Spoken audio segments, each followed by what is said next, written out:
होली यह भारत का एक प्रमुख और प्रसिद्ध त्यौहार है जिसे अब विश्व भर में मनाया जाता है। लेकिन क्या आप जानते हैं इसकी शुरुआत कैसे हुई और इसका क्या महत्व है?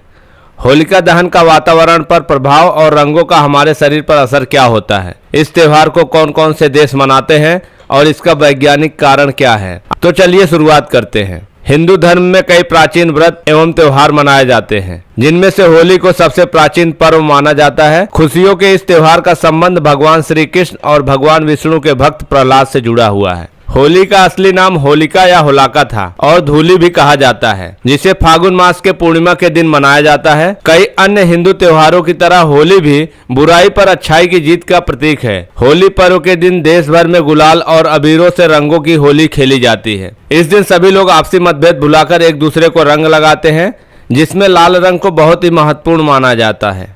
होलिका दहन की तैयारी त्योहार से 40 दिन पहले शुरू हो जाती है। होलिका दहन करने का इतिहास कुछ इस तरह है कि कई ईसा पूर्व असुर राज हिरण्यकश्यप और उनकी पत्नी कयाधु की कुल 5 संतानें थीं। उनकी एक पुत्री थी जिनका नाम सिंहिका था और उनके 4 पुत्र अनुहलाद, सहलाद, हल्लाद और प्रहलाद थे, जिनमें से प्रहलाद भगवान विष्णु का परम भक्त था, जो हिरण्यकश्यप को बिल्कुल पसंद नहीं था। इसलिए प्रहलाद को मारने के लिए आदेश दिए, पर बहुत प्रयास करने पर भी कोई प्रहलाद को नहीं मार पा रहा था। जब हिरण्यकश्यप कई तरीकों से अपने पुत्र प्रहलाद को न मार पाया, तब अपनी बहन होलिका राक्षसी को, जो भक्त प्रहलाद की बुआ थी, हिरण्यकश्यप के कहने पर प्रहलाद को मारने के लिए आग में प्रहलाद को लेकर बैठ गई थी। होलिका राक्षसी को ब्रह्मदेव से वरदान प्राप्त था कि अग्नि उसका कुछ नहीं बिगाड़ पाएगी, अर्थात अग्नि में जलेगी नहीं। किंतु भगवान विष्णु की कृपा से तब भी भक्त प्रहलाद बच गया और होलिका जल गई। तभी से बुराई पर अच्छाई की जीत के रूप में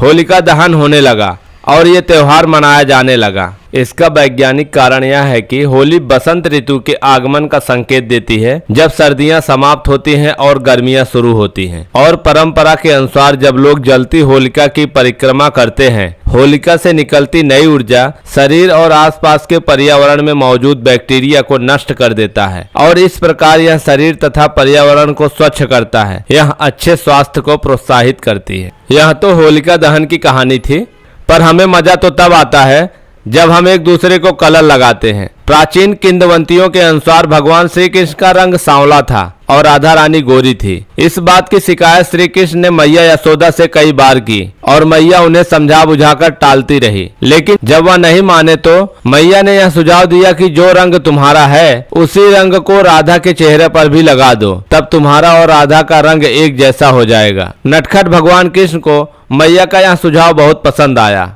और उन्होंने मित्र ग्वालों के संग मिलकर कुछ अनोखे रंग तैयार किए और ब्रज में राधा रानी को रंग लगाने पहुंच गए। भगवान श्री कृष्ण ने साथियों के साथ मिलकर राधा और उनकी सखियों को जमकर रंग लगाया। ब्रजवासियों को उनकी यह शरारत बहुत पसंद आई और तब से रंग वाली होली का चलन शुरू हो गया, जिसे आज भी उसी उत्साह के साथ खेला जाता है। प्राकृतिक रंगों का उपयोग त्वचा के लिए लाभकारी होता है और यह शरीर को नई ऊर्जा और ताजगी प्रदान करता है। इन कारणों के अलावा होली के रंग और उत्सव मानवीय भावनाओं पर भी सकारात्मक प्रभाव डालते हैं, जिससे लोगों में खुशी और सामाजिक संबंधों में मजबूती आती है। मथुरा और वृंदावन में होली उत्सव वास्तविक त्योहार से 1 सप्ताह पहले शुरू होता है। यहाँ फूलों से होली खेली जाती है और होली के दिन भव्य उत्सव के साथ समाप्त होता है। पूरी दुनिया में होली का यह नजारा काफी पसंद किया जाता है। भारत के अलावा नेपाल, पाकिस्तान, बांग्लादेश, श्रीलंका, मॉरिशस, रोम, स्पेन, दक्षिण कोरिया और संयुक्त राज्य अमेरिका में भी होली के उत्सव का आयोजन बड़ी धूमधाम से किया जाता है। हमें होली पर्व से यह सीख मिलती है कि होली के दिन सभी लोग